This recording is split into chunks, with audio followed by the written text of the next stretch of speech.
I'm going to show you how to avoid your next $500 mechanic bill by doing 5 easy car maintenance jobs at home. No fancy tools, no experience required. And I've got one bonus tip at the end, so make sure you stick around. All right, let's jump into the first job, replacing your cabin air filter. This is one of the easiest and most overlooked maintenance tasks, and it can make a huge difference in your car's air quality, airflow, and even your AC performance. The cabin air filter is what cleans the air coming into your car's interior, making the cabin healthier and more comfortable for you and your passengers. Every time you turn on the AC or heater, this filter is working in the background, trapping dust, pollen, pollution, and other debris from outside before it reaches you. Over time, though, that filter gets clogged, and your car will usually let you know. You might notice weaker airflow from the vents, unpleasant smells when you turn on the AC, more noise from the blower fan, or even extra dust inside the cabin. For some people, it shows up as more frequent allergies or irritation while driving. As for when to replace it, most manufacturers recommend changing the cabin air filter every 12,000 to 15,000 miles, which is usually about once a year. But if you spend a lot of time in heavy traffic, drive on dirt roads, or live in a dusty or highly polluted area, you may need to replace it more often, sometimes every 6 months. The best part?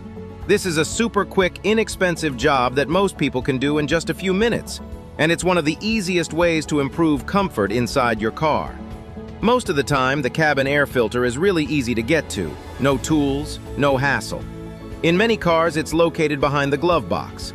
You'll usually just need to open the glove box, press in the sides to let it drop down, and you'll see a small rectangular cover.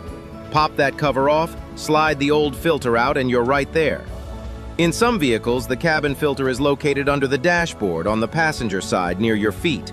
And in a few models, it can even be found under the hood, close to the windshield cowl. If you're not sure where yours is, a quick look in the owner's manual will tell you exactly where to find it.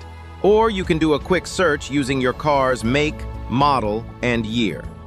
Once you find it, pay attention to the airflow direction arrows on the old filter before pulling it out. That way, you'll install the new one the right way. Slide the new filter in, put the cover back on, lift the glove box back into place, and you're done. That's it. No mechanic, no labor charge, and you've just saved yourself an easy chunk of money in under 5 minutes. All right, moving on to the next job. Replacing your engine air filter. This filter is what cleans the air before it enters the engine. Just like you need clean air to breathe, your engine needs clean air to run efficiently. The engine air filter traps dust, dirt, and debris so they don't get sucked into the engine and cause wear or reduce performance. When the engine air filter gets dirty or clogged, it restricts airflow into the engine.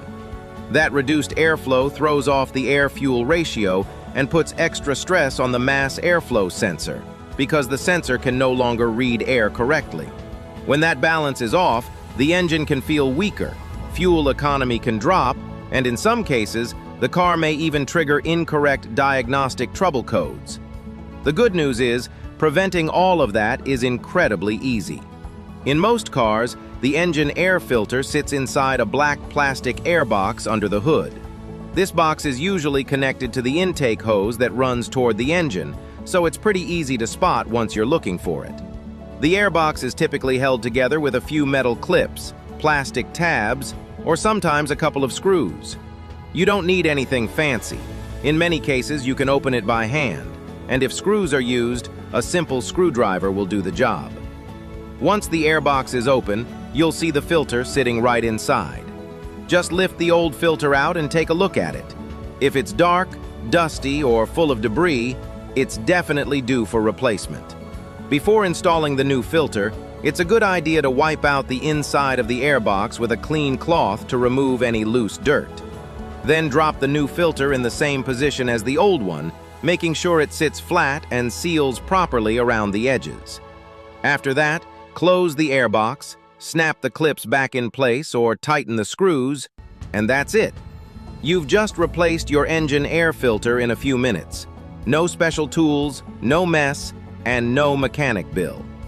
Most manufacturers recommend replacing the engine air filter every 12,000 to 15,000 miles. But if you drive in dusty areas or heavy traffic, you may need to change it more often. It takes just a couple of minutes, costs very little, and it's one of the easiest ways to keep your engine running smoothly and efficiently, all without paying a mechanic. The next job is wiper blade replacement, and this one is more important than most people realize. Wiper blades might seem like a small thing, but they're actually a key safety item. If your blades are worn out, smeary, or skipping across the windshield, your visibility drops fast, especially in rain, fog, or at night. Most modern wiper blades use a simple release tab mechanism. You lift the wiper arm away from the windshield, press the small tab, slide the old blade off, and slide the new one on until it clicks into place. That's it. No tools, no mess, and it usually takes just a couple of minutes per blade. Now here's something many drivers don't think about. Weak or worn wipers don't just affect your visibility, they can also affect your car's advanced driver assistance systems, or ADAS. Systems like lane departure warning, forward collision prevention, and adaptive cruise control rely on cameras and sensors mounted behind the windshield. If the glass isn't being cleared properly, those systems can struggle to see the road accurately. So replacing your wiper blades isn't just about comfort. It's about making sure both you and your car's safety systems can function properly. And considering how cheap and easy this job is, it's one of the smartest maintenance tasks you can do at home. The next job is a quick fluid check and top-off. And this is one of those things that can save you from some of the most expensive repairs out there. Let's focus on the big three easy ones, things anyone can check in minutes. First is windshield washer fluid. This one's super simple. Just pop the hood, find the washer fluid reservoir, it usually has a windshield icon on the cap, and top it off. Clean visibility is a safety issue, especially in rain, dirt, or bug season. Next is coolant. And this one is extremely important. You're not opening the radiator, just check the coolant overflow tank. You'll see min and max markings on the side. If the coolant level is below minimum, top it up with the correct coolant for your vehicle. Low coolant is dangerous because it can lead to engine overheating, and overheating is the fastest way to destroy an engine. It can warp the cylinder head, blow the head gasket, and turn a simple problem into a total engine failure.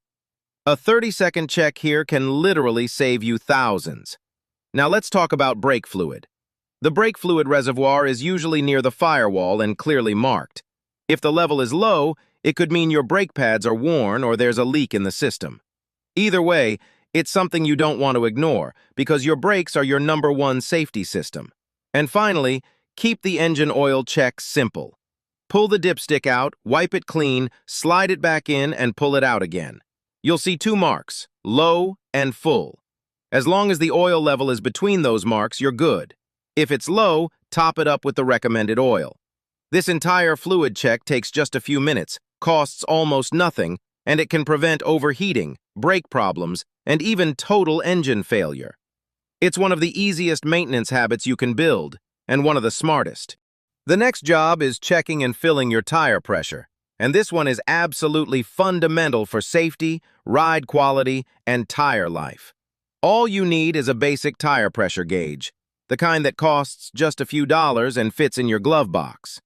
To check a tire, remove the valve cap, press the gauge onto the valve stem, and read the number it shows you. That's it. Now, the important part is knowing the correct pressure. Don't guess, and don't go by the number written on the tire sidewall. The correct tire pressure for your car is listed on a sticker inside the driver's door jamb. That sticker tells you exactly how much air the front and rear tires need when they're cold. If the pressure is low, add air in short bursts, recheck it, and stop once you hit the recommended number. Then move on to the next tire. Driving with improper tire pressure causes uneven tread wear, which means you'll be replacing tires much sooner than you should. But it doesn't stop there. Uneven tire wear also puts extra stress on the differential, the axles, and suspension components, parts that are expensive and not fun to replace. So this isn't just about tires. Keeping your pressures correct helps your car track straight, brake properly, and protects the suspension and drivetrain over the long run. It only takes a few minutes, costs nothing if you already have a gauge, and it's one of the smartest maintenance habits you can build. And here's the bonus tip I promised. And this one can save you a lot of money. You don't have to be a mechanic to diagnose engine problems anymore. With a simple Bluetooth OBD scanner and your smartphone, you can at least understand where the problem is coming from. Just plug the scanner into your car's OBD port, connect it to your phone, and scan the vehicle. In seconds, you'll see any trouble codes stored in the system. Many common codes like P0170 or P0300 are often caused by simple issues, not major failures. In a lot of cases, they can be fixed just by checking for a loose wire, a bad connection, or cleaning the related sensor instead of replacing expensive parts. Even if you're not fixing the problem yourself, this gives you a huge advantage. You'll know which system or area is involved before going to a mechanic, so you're less likely to be pushed into an unnecessary or expensive repair. And if you want to understand exactly what those codes mean and how serious they really are, you can visit our website, obdcode.org. We've covered all OBD2 codes, along with clear explanations and simple real-world fixes.